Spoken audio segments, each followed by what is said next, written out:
على النبي يا أيها الذين آمنوا صلوا عليه وسلموا تسليما اللهم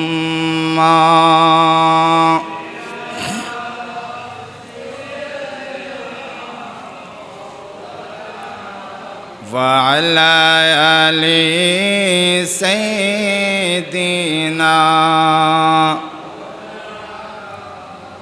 ঝুরের কবুতর কেঁদে বলে আমার কোনো দোষ নাই ইমাম হুসাইন শহীদ হইলেন কারবালাতে ফানি না আল্লাহুম্মা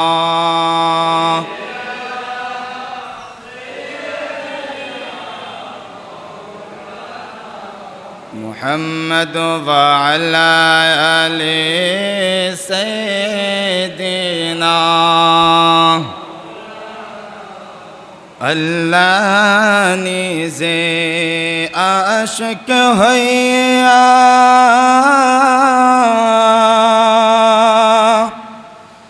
দোস্তি করলেন যার সাথে নামের সাথে নাম মিশায়া দেখে না চেয়ে কলমতে আল্লাহুম্মা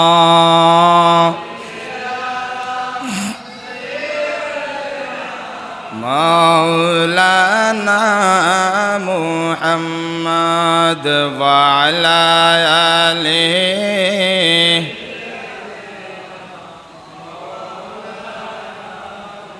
صلاة يا رسول الله عليكم بلغ العلا بكماله كشف الضجى بجماله حسنت جميع خصاله صلوا عليه وآله سبحان الله والحمد لله لا لا لا لا إله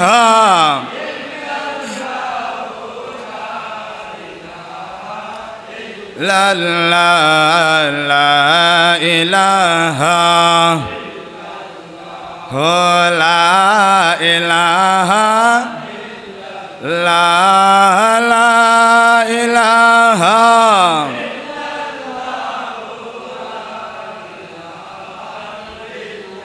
ভাইজান কত সুন্দর মদিনা হাজার নাই কোনো তুলনা দয়াল আল্লাহ দয়া করো দয়াল আল্লাহ দয়া করো ফুরাও মনের বাসনা লা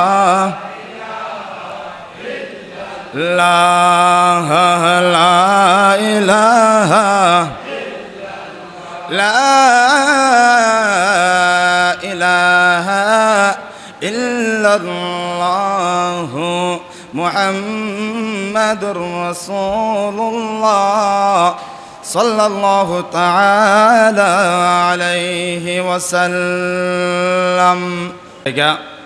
আল্লাহর ঘর মসজিদে আসার বসার ইবাদত বান্দাগি করার, বিশেষ করে মাহে মুহররমুল হারামাইন আশ-শরীফাইনের বছরের প্রথম জুমা আদায়ের লক্ষ্যে আল্লাহর ঘর মসজিদে আগেভাগে আসার যেই মুহূর্তে মুয়াজ্জিন হাইয়া আলাস সালাহ হাইয়া আলাল ফালাহ বলে ডাক দিয়েছেন কল্যাণের দিকে, নামাজের দিকে আসো, সেই ধ্বনিটুকুন মুমিনের কানে যখন আওয়াজ গেল, সে আওয়াজ শুনে মসজিদে আগেভাগে আসার আমাকে আপনাদেরকে যেই সুযোগটুকুন দান করেছেন সেই শুকরিয়া আদায়ের লক্ষ্যে মোহাব্বতের আওয়াজে, ইমানি আওয়াজে, হুসাইনি কণ্ঠে হৃদয়ের সব টুকন ভালোবাসা উজাড় করে দিয়ে সিংহের মতো গর্জন দিয়ে উচ্চ আওয়াজে বলি আলহামদুলিল্লাহ।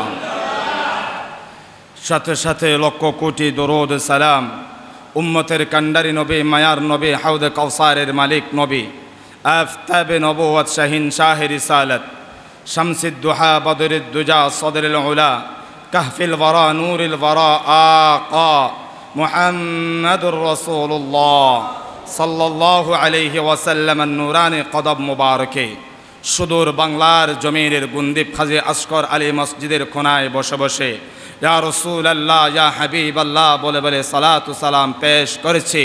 রব্বি করিম দয়াল আল্লাহ যাতে দয়া করে মেহেরবানি করে মদিনা ওয়ালার কদম মুবারকে কবুল করেন, সকলে বলি আমিন। মুআজ্জাজ মুহতারাম, প্রতি জুমার ধারাবাহিকতার নিয়ে আজ পবিত্র মুহররমুল হারামাইনে আশ-শরীফাইনের প্রথম জুমাতে আপনাদের খেদমতে বিষয় নির্ধারণ করেছি পবিত্র মুহররম মাসের ফজিলত ও আত্মসমালোচনা সম্পর্কে।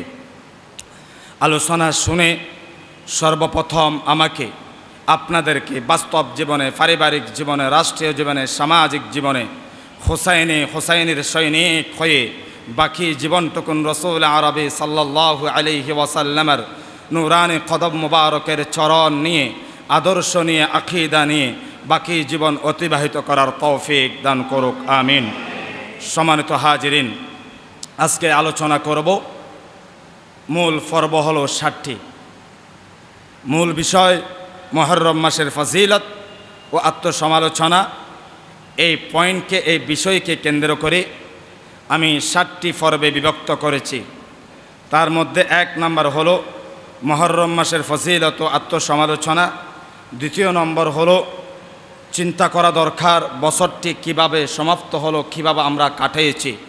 একটি বছর অতিবাহিত হলো, যেতে না যেতে, আসতে না আসতে, গত বছর এমন দিনে মুহররম আছে, দিন আছে, দিবস আছে, ইয়মুল জুমা আছে, কিন্তু শুধুমাত্র নাই কলিজার টুকরা মা এবং বাবা, ঠিক কিনা? এটা চিন্তা করতে হবে আমাদের, কিভাবে বছরটা আমরা কাটাইলাম, হেলায় দুলায় কাটাইলাম নাকি আল্লাহর ইবাদত বন্দেগীর মধ্যে কাটাইলাম, এই বিষয় নিয়ে আলোচনা হবে। 3 নম্বর পর্ব হলো আল্লাহর হিসাবের পূর্বে নিজেদের হিসাব এমনভাবে গঠন করতে হবে, এমনভাবে গুছাইতে হবে যাতে আল্লাহ হিসাব নেওয়ার আগেই আমাদের হিসাবের বালাম কাতাটুকুন আমরা যাতে প্রস্তুত রাখতে পারি, সেই হিসাবে আলোচনা হবে ইনশাআল্লাহ। 4 নম্বর পর্ব হলো রাসূল আরবি সাল্লাল্লাহু আলাইহি ওয়াসাল্লামা যখন মুহররমুল হারাম যখন আগমন করত, একটি বছর কিভাবে অতিবাহিত করেছে, আল্লাহ নবীর নুরানি সাহাবীদেরকে গুরুত্বপূর্ণ 5টি উপদেশ দিয়েছেন। উম্মতরে, ওগো আমার সাহাবী, এই 5টি উপদেশ যদি তোমরা গ্রহণ করতে পারো, তোমাদের জীবন দুনিয়াতে কামিয়াব হয়ে যাবে। একজন মানুষের প্রথম মঞ্জিল হলো কবর, কবর হয়ে যাবে তোমাদের জন্য সাকসেস। কবর যখন সাকসেস হয়ে যাবে, হাসরের ময়দান হবে সফলতার চাবিকাঠি তোমাদের ডান হাতের মধ্যে আল্লাহ দিয়ে দিবেন। ডান হাতের মধ্যে যখন তোমরা চাবি পেয়ে যাবা, আমার দয়াল নবী বলেন তোমরা জান্নাতে অটোমেটিক ঢুকেই প্রবেশ করতেই পারবা। আর জোরে বলেন সুবহানাল্লাহ। সেই বিষয় নিয়ে আলোচনা হবে।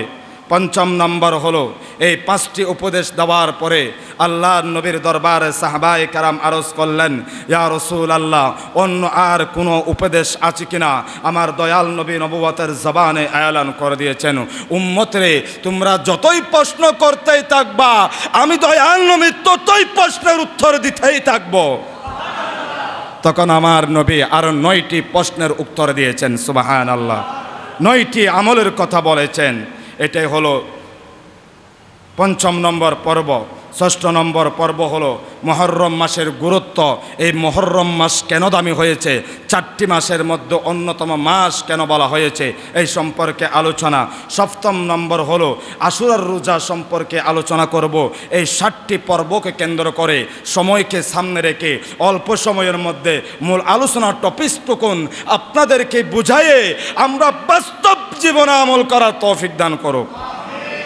সম্মানিত হাজিরিন, আপনাদের খেদমতে যে আয়াতে কারিমা তিলাওয়াত করেছিলাম সূরা আত-তাওবা আয়াত নং 36 নম্বর আয়াতে আল্লাহ রব্বি করিম জগৎবাসীদেরকে জানিয়ে দিচ্ছেন, ইন্না ইদ্দাতাশ শুহুরি ইনদাল্লাহি 12 শাহরা।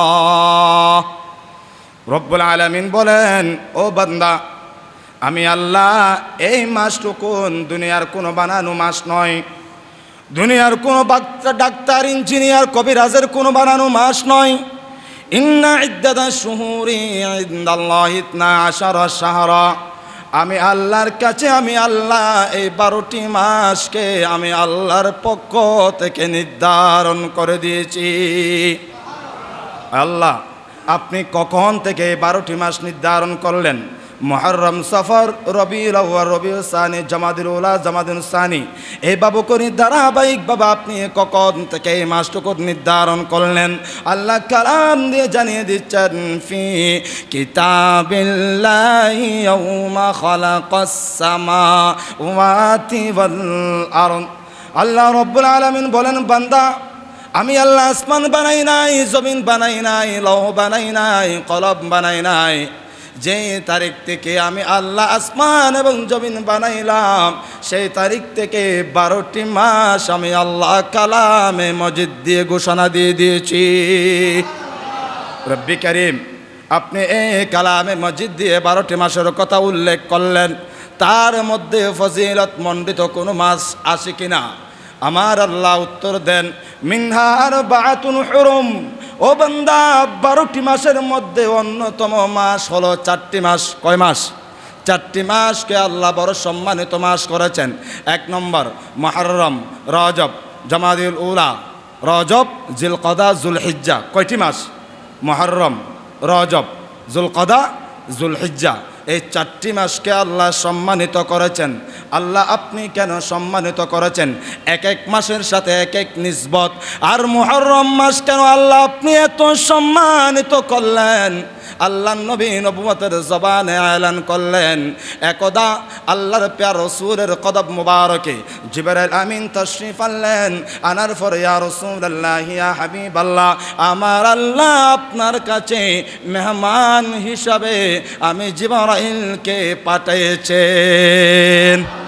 ও জিবরাইল, আমার আল্লাহ কেন পাঠাইলেন? কেন পাঠাইলেন? বলো বলো, আমার আল্লাহ কেন পাঠাইলেন মাহবুব নবীর কাছে? আমার জিবরাইল বলেন, ইয়া রাসূলুল্লাহ, ইয়া হাবিবাল্লাহ, আল্লাহ আপনাকে নিয়ামত দিয়েছেন, তাও তো ঠিক আছে, কোটি কোটি উম্মত নিয়ামত দিয়েছেন, তার মধ্যে অন্যতম নিয়ামত হলো আল্লাহ আপনাকে আপনার সন্তান ইব্রাহিমকে দান করেছেন। অপরদিকে আপনাকে ইমাম হুসাইন দান করেছেন। ইয়া রাসূলুল্লাহ, এই পৃথিবীর জমিনের জন্য আপনি ইব্রাহিমকে সিলেক্টেড করবেন নাকি আমার ইমাম হুসাইনকে সিলেক্টেড করবেন? আমার নবী 2 চোখের পানি ছেড়ে দিলেন। অপরদিকে আমার নবজাতক শিশু ইব্রাহিম, কলিজার টুকরা সন্তান। অপরদিকে আমার মা ফাতেমা, কলিজার টুকরার সন্তান আমার ইমাম হুসাইন। চিন্তায় পড়ে গেলেন। চিন্তা করতে করতে আমার নবী বললেন, আমার ইব্রাহিমকে যদি আল্লাহর রাস্তায় দিয়ে দিই তাহলে শুধু আমি নবী কষ্ট পাবো, অন্য কেউ আর কষ্ট পাবে না। পক্ষান্তরে যদি আমার ইমাম হুসাইনকে যদি দিয়ে দিই, 1 নম্বর আমার কলিজার টুকরা মা ফাতেমা সবচাইতে বড় কষ্ট পাবে, মৌলা আলী শের খুদা কষ্ট পাবে। অপরদিকে আমি নানা জান সবচাইতে বড় কষ্ট পাবো।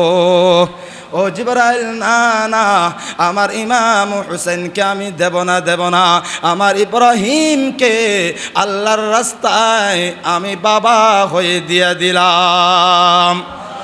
জিবরাইলকে আমার নবী বলেন, ও জিবরাইল, আমার সন্তানকে কেন দিলাম জানো? আমার ইমাম হুসাইনের বদলতে আমার ইব্রাহিমকে দিয়ে দিলাম।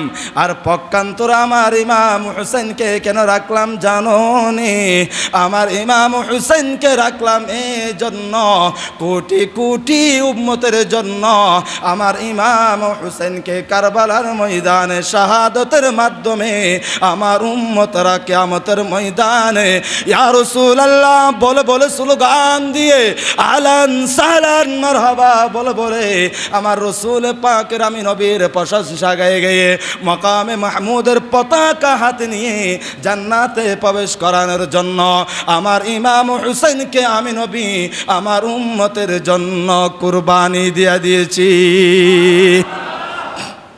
সেজন্য 60 হিজরিতে আমার ইমাম হুসাইনকে কারবালার ময়দানে নির্মমভাবে হত্যা করেছেন নিষ্ঠুর এজিদ বাহিনীরা। এই সম্পর্কে আগামী জুমায় বিস্তারিত আলোচনা হবে। প্রিয় বন্ধুরা, বলতে চাইছিলাম আমার ইমাম হুসাইনের কারণে মুহররমুল হারাম আল্লাহর কাছে বড় সম্মানিত হয়েছে। আমাদের বুঝতে আর বাকি রইল না। আল্লাহ রব্বুল আলামিন কালাম দিয়ে বলেন, ও বান্দা আমি তোমাদের জন্য 4টি মাস নির্ধারণ করলাম, রজব, মুহররম, যুলকদা, যুলহিজ্জা।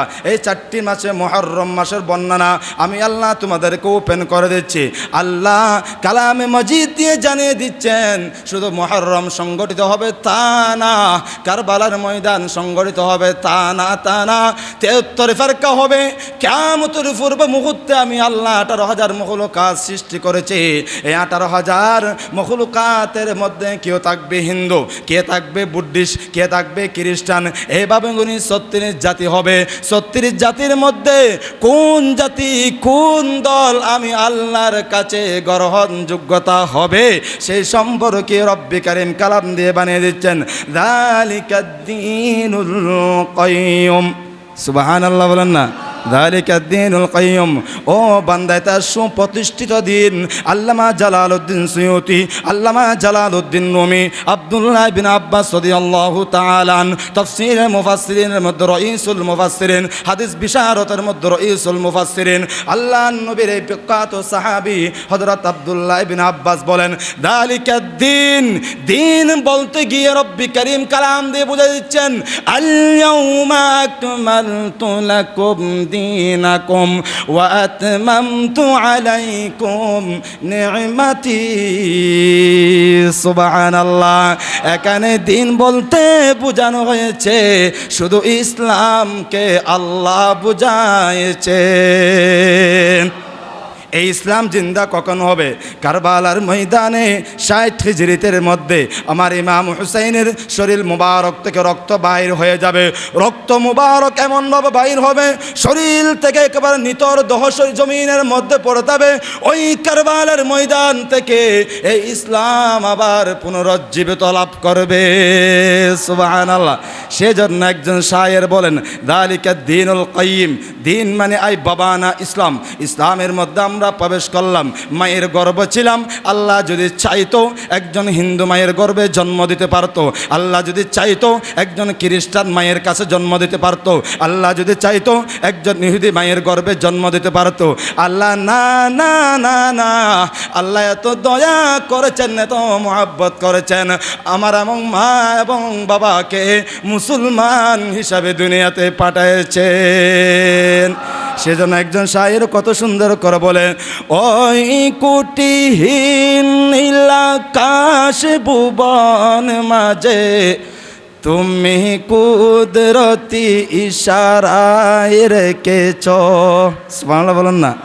আসমানের মধ্যে কোনো কুটি নাই, জমিনের মধ্যে কুটি নাই, কুটিবিহীন আল্লাহ কত সুন্দর করে রেখেছেন। সেজন্য শায়েররা বলেন, ওই কুটিহীন নীলাকাশ ভুবন মাঝে তুমি কুদরতি ইশারায় রেখেছ। এই শ্যামল পৃথিবীর চিত্রখানি তুমি নিপুণ তোমার হাতে এঁকেছ। ও গো আল্লাহ, শুকর তোমার আমার যে, ও গো আল্লাহ আমার যে মুসলিম করেছ, সুবহানাল্লাহ বলেন না। আল্লাহর কাছে অ্যাপ্লিকেশন করি নাই, দরখাস্ত করি নাই, না করে আল্লাহ দয়া করে আমার নবীর খাতিরে আল্লাহ আমাদেরকে মুসলমান বানাইলেন। বন্ধুরে, মুসলমানের দাবি করতে পেরেছি আজকে কারবালার ময়দানে আমার ইমাম হুসাইনের রক্তের বিনিময়ে। এই মুসলমান থেকে ইমাম হুসাইনের তস্করা করা দরকার আছে না নাই? ইমাম হুসাইনের কারবালার মাহফিল করা দরকার আছে না নাই? এই মুহররম মাস যখন আসবে, মিলাদুন নবীর মাস যখন আগমন করবে, কিছু কিছু দল থেকে চুল কানে বেড়ে যায়, বাড়ে কি না? খারাপ লাগছে মনে হয়, অথচ সব ঠিক, এখন উল্টা কেন চলে যাচ্ছেন? আরে না না, আল্লাহ হক মরুন, হক দিতা হক বলতেই হবে, সেটা হচ্ছে আমাদের ইমানি দায়িত্ব। মুহররম মাস যখন আগমন করবে, রবিউল আউয়াল যখন আগমন করবে, এক এক দল বলবে না না, মুহররম কোথায় পেয়েছ? আশুরার দিনে আমল করা যাবে না, অমুক আমল করা যাবে না, এরকম অনেক ফতোয়ার মধ্যে আছে। মিলাদুন নবীর মাস আসলে মিলাদুন নবী করা যাবে না, মিলাদ করা যাবে না, অমুক করা যাবে না, তমুক করা যাবে না, এই বাবা করে অনেক ফতোয়া আছে। আমি বলবো বন্ধু, তোমরা ফতোয়া দিতেই থাকো, আমরা নবী পাকের সানাহানি গাইতেই থাকবো। প্রেমের মতো প্রেম যদি করতে জানি বন্ধু, ঠেকাই কে? ঠিক কিনা বলেন না? ঠিক কিনা? প্রেমের যদি প্রেমিকের সাথে প্রেম যদি জোগাড় করে দিই, মাঝখানে কোনো পর্দা থাকে না। প্রেমিকের সাথে প্রেম জুগাইতে হবে, প্রেম করা শিখতে হবে, জানতে হবে। শুধু কোরআন পড়লে আলেম হয় না, হাদিস পড়লে মুহাদ্দিস হয় না, হাদিসের পাশাপাশি প্রেমটা একান্ত প্রয়োজন। ঠিক কিনা ভাইয়ারা? সেজন্য বললাম, দিন মানে ইসলাম, মুসলমানের ঘরে আমরা জন্মগ্রহণ করেছি। আল্লাহ আরও বলেন, ও বান্দা, মুসলমানের ঘরে জন্মগ্রহণ করেছা, হ্যাঁ হ্যাঁ ঠিক আছে। এই 4টি মাস যখন আসবে, রজব, মুহররম, জুলকদা, জিলহিজ্জা, এই মাস যখন আসবে তোমাদের কাছে, তোমরা কিভাবে নিজেকে কন্ট্রোল করবা? ফালা তাজলিমু ফিহিন্না আনফুসাকুম, ও বান্দা, তোমাদের নিজেদের নফসের উপর অন্যায় থেকে, বেহায়াপনা থেকে, সুহুলখুরি থেকে, গীবত থেকে, জানা থেকে, মদদি থেকে, সুদ থেকে, বেহায়াপনা থেকে, সমস্ত অশ্লীল কার্যকলাপ থেকে তোমার নফস আম্মারাকে তুমি এমনভাবে কন্ট্রোল করবা যাতে শয়তান তোমার নফসের উপরে আসতে না পারে। আল্লাহ কিভাবে নফসর আম্মারার সাথে যুদ্ধ করব আল্লাহ শিখাই দিচ্ছেন কালাম দিয়ে। ওয়াকাতিলুল মুশরিকিনা, ও বান্দা শোনো, সাবধান হয়ে যাও। আল্লাহ কেমন সাবধান হব?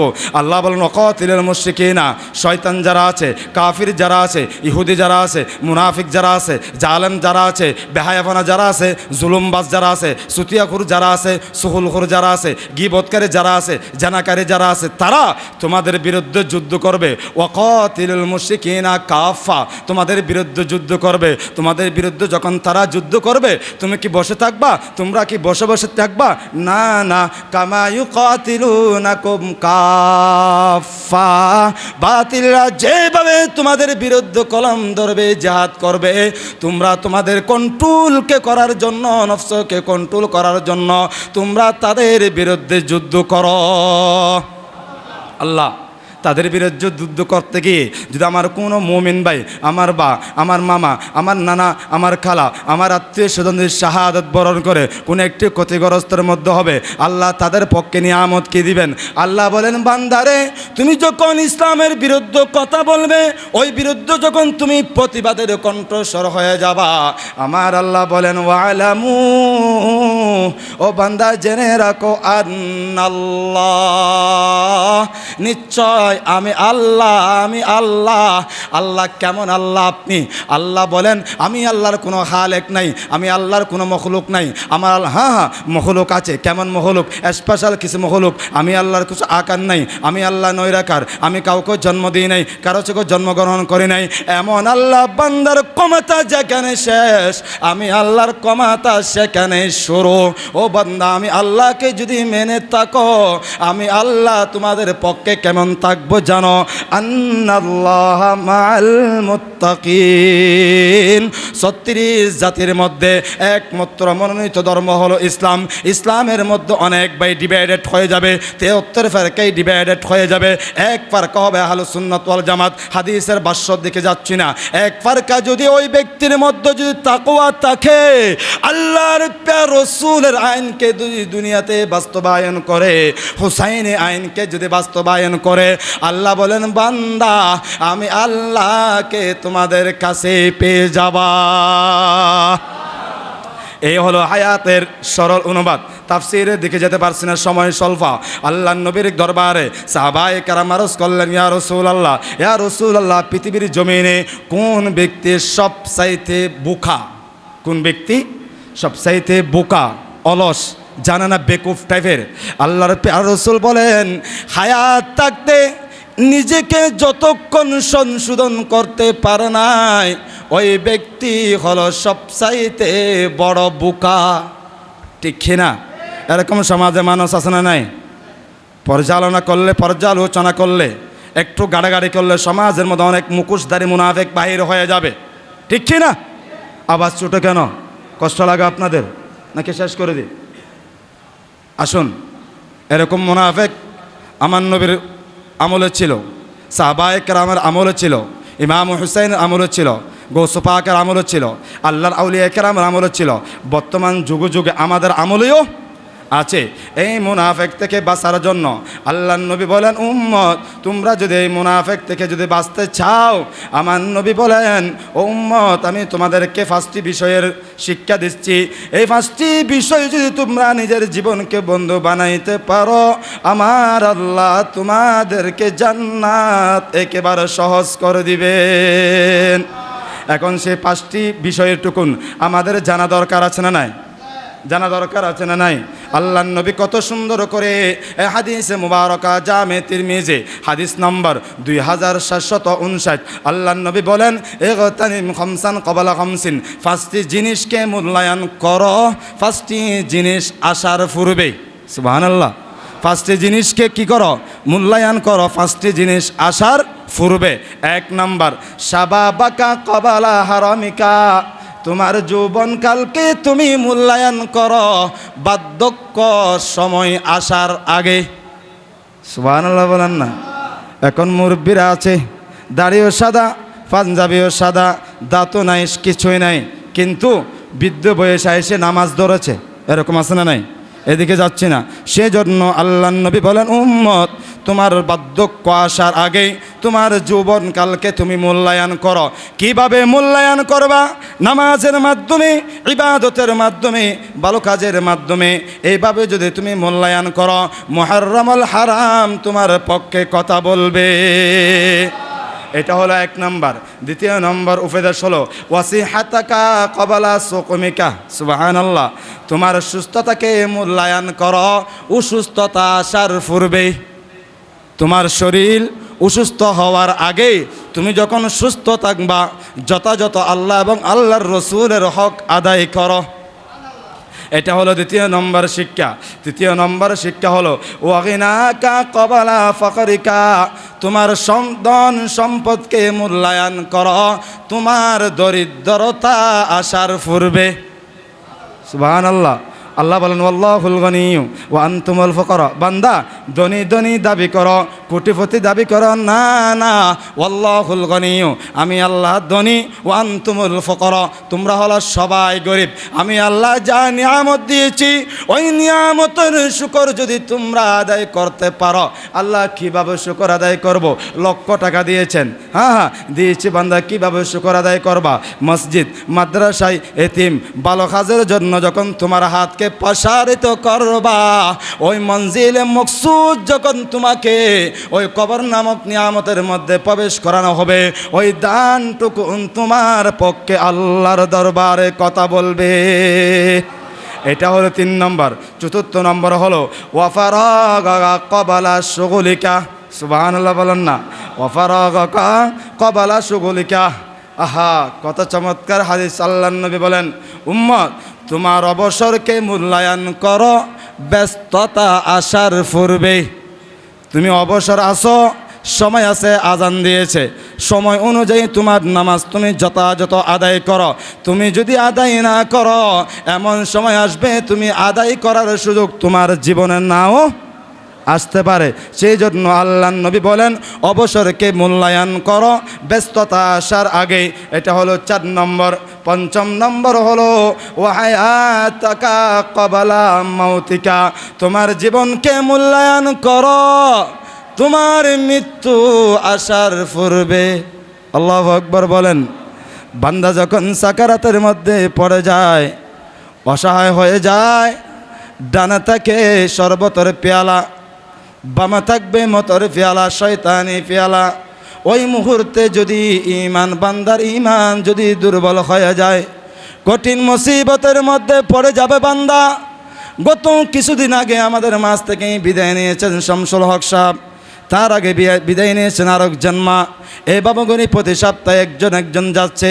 জানি না বন্ধু, এই সপ্তাহে কোন মায়ের বুক খালি হয়ে যায়, জানি না কার সন্তানের বাবা খালি হয়ে যায়, জানি না কোন সন্তানের মা খালি হয়ে যায়।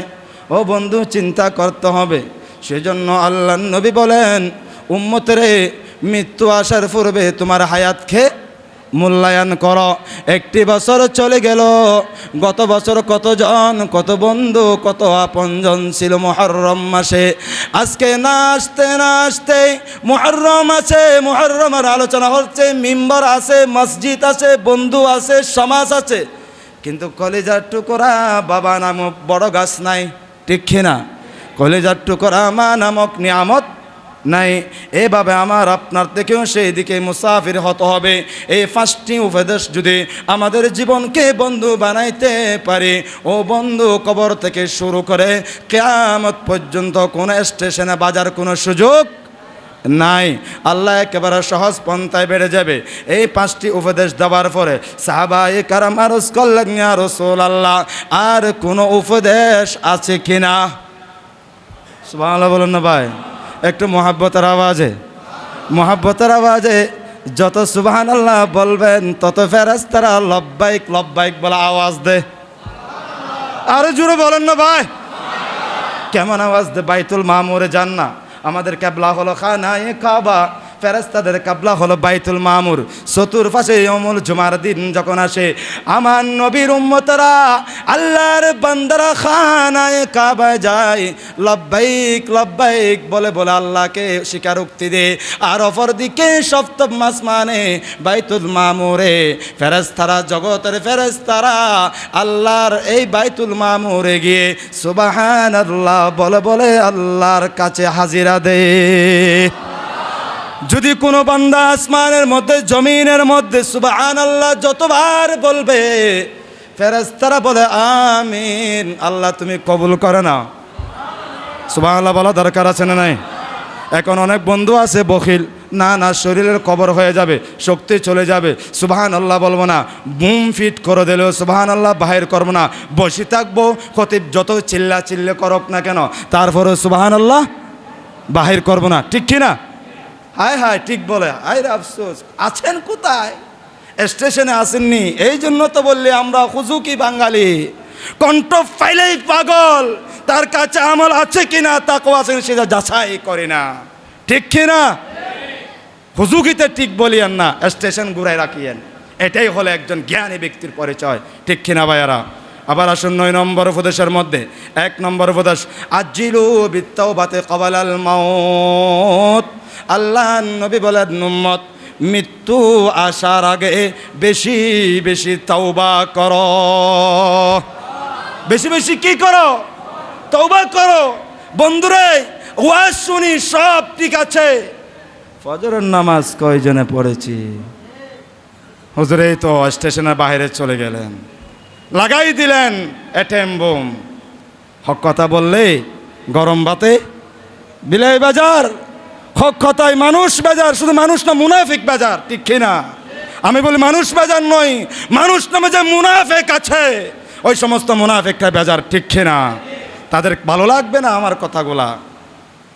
যাই হোক, আজিলু বিত্তাওবাতি ক্বাবলাল মাউত, মৃত্যু আসার আগেই ও বান্দা তোমরা বেশি বেশি তওবা করে নাও।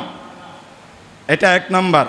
2 নম্বর হলো আল্লাহ নবী বলেন, উম্মতরে তোমরা যদি এই মৃত্যু যে আসবে, মৃত্যু আসার আগে তওবা যদি করো, তোমাদের আমল নামা থেকে আমার আল্লাহ সমস্ত গুনাহটুকুন মুছে দিবেন। তওবার মাধ্যমে আল্লাহ অনেক গুনাহ ক্ষমা করে দিবেন। কাদের গুনাহ? যদি আমার রসুল তাদের পক্ষেই কথা বলে, তাদের পক্ষেই যদি আমার রসুল সুপারিশ করে, তাদের তওবা কবুল হবে। আর যাদের পক্ষে তওবা কবুল হবে না, আমার রসুল সুপারিশ করবে না, ওই ব্যক্তির তওবা আল্লাহর দরবারে কবুল হবে না। এটা হলো এক নম্বর। দ্বিতীয় নম্বর হলো ওয়াজ্জিলু বিস-সাদাকা ক্বাবলা তাহফিলিল মাল, ধন সম্পদ নষ্ট হওয়ার আগে ও বান্দা তোমরা বেশি বেশি সাদাকা করে নাও। ধন সম্পদ কি হওয়ার আগে, নষ্ট হওয়ার আগে সাদাকা করে নাও। ব্যাখ্যাতে যেতে পারছি না। এটা হলো দ্বিতীয় নম্বর। তৃতীয় নম্বর হলো ওয়াজ্জিলু বিতাজভিজিল বানাতি ক্বাবলাল ফাদিহা। সুবহানাল্লাহ। দেখেন, মেয়েদের অপমান বা ফিতনার আগে তাদেরকে বিবাহ শাদী দিয়া দাও। সুবহানাল্লাহ। মেয়ে যখন উপযুক্ত হবে, বাবারা একটু গভীরভাবে চিন্তা করেন। মেয়ে জান্নাত, মেয়ে জাহান্নাম, মেয়ে নিয়ামত, মেয়ে কিয়ামত। নিয়ামত যদি পেতে যান, মেয়ে যখন উপযুক্ত হবে, উপযুক্ত পাত্র দেখে ওই মেয়েকে বিবাহ শাদী করে দেওয়ার নাম হলো যোগ্য বাবা। বাসা গিয়ে বলেন, আরো জোরে বলেন সুবহানাল্লাহ। প্রিয় ভাইয়েরা, এটা হলো তৃতীয় নম্বর। চতুর্থ নম্বর হলো ওয়াজ্জিলু বিদাফনিল মাউতি ক্বাবলাল হাদাস। আহা, মৃত যখন হয়ে যাব, শরীর থেকে যখন রূহ নামক নিয়ামত বাহির হয়ে যাব, যারা নেককার আছে তারা বলে, ও আমার আত্মীয় স্বজন, বন্ধু বান্ধব, সন্তান, আমাকে তাড়াতাড়ি এই দুনিয়া নামক নিয়ামত থেকে কবরের মধ্যে পাঠাইয়া দাও। আল্লাহর নবী বলেন, সেই জন্য তাড়াতাড়ি তোমরা দাফন কাজ সম্পন্ন করে নাও, যাতে সওয়াল জবাব সহজ হয়ে যায়। সুবহানাল্লাহ। মাথায় রাখবেন, এটা 4 নম্বর। 5ম নম্বর হলো ওয়াজ্জিলু বিস-সালাতি ক্বাবলাল ফাউত। সময় চলে যাওয়ার আগে তুমি যথাযথভাবে নামাজ আদায় করো। সুবহানাল্লাহ। এটা হলো 5ম নম্বর। 6ষ্ঠ নম্বর হলো ওয়াজ্জিলু বিস্তিদাদিল মাউত ক্বাবলা নুজুলি মালাকিল মাউত। মালাকুল মাউত আসার আগে ও বান্দা তোমরা মৃত্যুর জন্য প্রস্তুতি গ্রহণ করো। ইয়া রাসূলুল্লাহ, একবার বলেন না কিভাবে মৃত্যুর প্রস্তুতি গ্রহণ করব? আমার নবী বলেন, 5 ওয়াক্ত নামাজ আদায় করার পরে এই 3টি তাসবিহ যদি তোমাদের বন্ধু বানাইতে পারো, তোমাদের জন্য মৃত্যু নামক যন্ত্রণা আমার আল্লাহ সহজ করে দিবেন। সুবহানাল্লাহ। আরো জোরে তাসবিহ কি? সুবহানাল্লাহ, আলহামদুলিল্লাহ, আল্লাহু আকবার, সুবহানাল্লাহ, আলহামদুলিল্লাহ, আল্লাহু আকবার। আরও অ্যাটেম্বুম হলো, এন্ডে বাইটে কামল হলো, যদি কোনো আল্লাহর বান্দা ফরজ নামাজের পরে আয়াতুল কুরসি তিলাওয়াত করে, আমার নবী বলেন, উম্মতরে যত গুনাহ হোক না কেন, আয়াতুল কুরসির বিনিময়ে আমার আল্লাহ তোমার মৃত্যুর যে কঠিন ভয়াবহ একেবারে সহজ। আরো জোরে এই আমলটুকুন করা দরকার আছে না নাই? এটাই হলো 6 নম্বর। 7ম নম্বর আমল হলো আল্লাহ নবী বলেন, ওয়াজ্জিলু বিল আমালি আস-সালিহাতি ক্বাবলা ফানাইল উমর। সুবহানাল্লাহ। জীবনের শেষ সময় হওয়ার আগে, জীবন হায়াতের বাজে শেষ হওয়ার আগে বেশি বেশি সৎ কাজ করে নাও। সুবহানাল্লাহ বলেন না? সময় শেষ, আর সামনের দিকে হতে পারছি না। বাকি পয়েন্টগুলো আগামীতে বলবো ইনশাল্লাহ। আগামী জুমাবার কিসের দিন? ইয়মুল, জানেন না কেউ? ইয়মুল আশুরার দিন। এখন বলেন, আহলে বাইতে রাসূলের প্রেম অন্তরে রাখা দরকার আছে কিনা? এখন কাদের কাছে আছে? হাত তুলেন। সবার কাছে আছে? আলহামদুলিল্লাহ বলেন। আবার বলেন, কাদের কাছে আহলে বাইতে রাসূলের প্রেম নাই? হাত তুলেন। হায়রে ভাই, আছেন কোথায়? কি প্রেম নাই? প্রেম ছাড়া কি ভালোবাসা পাওয়া যায়? প্রেম ছাড়া কি জান্নাত পাওয়া যায়? প্রেম তো লাগবে। সেজন্য আল্লাহর নবী বলেন, উম্মত হুঁশগুন খেয়াল রেখে ইয়াস আর নো বলবা, ইয়াস আর নো বলবা। আল্লাহ আমাদেরকে আমল করুক। এখন একটি আমলের কথা বলি বন্ধু, এমন কোনো ব্যক্তি নাই, করজ নাই, কি নাই সমাজে, একেবারে সুইপার থেকে শুরু করে টপ ক্লাসের কুটিপতি পর্যন্ত কর্জ ছাড়া মানুষ নাই, ঋণ ছাড়া মানুষ নাই, মানুষ যে টাকা পাবে না, দৌলত পাবে না, সেরকম কোনো ব্যক্তি নাই। আল্লাহ নবীর দরবারে সাহাবায়ে কেরাম আরজ করলেন, ইয়া রাসূলুল্লাহ, আমার কাছে লক্ষ লক্ষ টাকা ঋণ আছে, এই ঋণ থেকে কিভাবে আমরা বাঁচতে পারবো? তখন আমার দয়াল নবী মুস্কে হাসি দিলেন, ও উম্মতরে কেন বুঝো না? পৃথিবীতে কুল কায়নাত একটিবার নজর দিয়ে দেখো, আমার এই যে মদিনায় মুনব্বরার সবচেয়ে গম্ভীর হবে সবুজ আকারে, আল কুল কায়নাতের মধ্যে যে গাছপালা রয়েছে, সেই গাছপালার রংটুকুন, সেই পাতার রংটুকুন কীরকম? সবুজ কিনা? দেখেন আমার নবীকে দিয়ে গোটা কুল কায়নাতকে সাজাইছেন। সেই জন্য আমার নবী বলেন, সমস্ত জায়গায় দাজ্জাল প্রবেশ করতে পারবে, কিন্তু আমি মুস্তাফার দেশের মধ্যে দাজ্জাল প্রবেশ করার কোনো সুযোগ নাই। সেটা হলো আমার দয়ার নবীর খাতিরে। সাহাবায়ে কেরাম আরজ করলেন, ইয়া রাসূলুল্লাহ, বলেন না এই কর্জটুকুন কীভাবে শোধ করব? ইনকাম তো কম, বিশাল খরচ, সন্তানের ব্যয় করা, পরিবারের ব্যয় করা, কীভাবে কর্জ থেকে মুক্তি পাবো? আল্লাহর নবী ওই যে মৌলা আলী শের খুদাকে বললেন, ও মৌলা আলী শের খুদা, তুমি এমন একটি আমল করবা যে আমল করলে উহুদের পাহাড় পরিমাণ যদি তোমার কাছে খরচ থাকে, আমার আল্লাহ এই দুয়ার বিনিময়ে তোমার সমস্ত কর্জটুকুন মুহূর্তে মুক্ত করে দিবেন। এই দোয়াটুকুন জানা দরকার আছে না নাই? সবাই পড়বেন কিনা বলেন?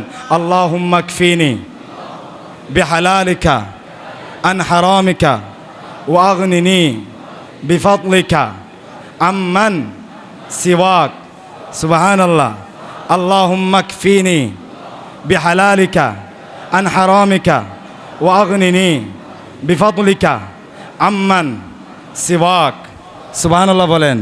যদি কোনো উম্মত প্রেম নিয়ে, ভালোবাসা নিয়ে আগার পরে সল্লু আলাল হাবিব বলে বলে আমার দয়াল নবীর প্রেমের মধ্যে নিজের জীবনকে বিলীন করে দিয়ে এই ইসিমটুকুন যদি 7 বার তিলাওয়াত করে, আমার দয়াল নবী নবুয়তের জবানে এলান করে দিয়েছেন, উম্মতেরে উহুদের পাহাড় পরিমাণ যদি কর্জ থাকে, এই আমলটুকুন করে যাও, আমার আল্লাহ মুহূর্তে তোমাকে সমাধান দিয়ে দিবেন।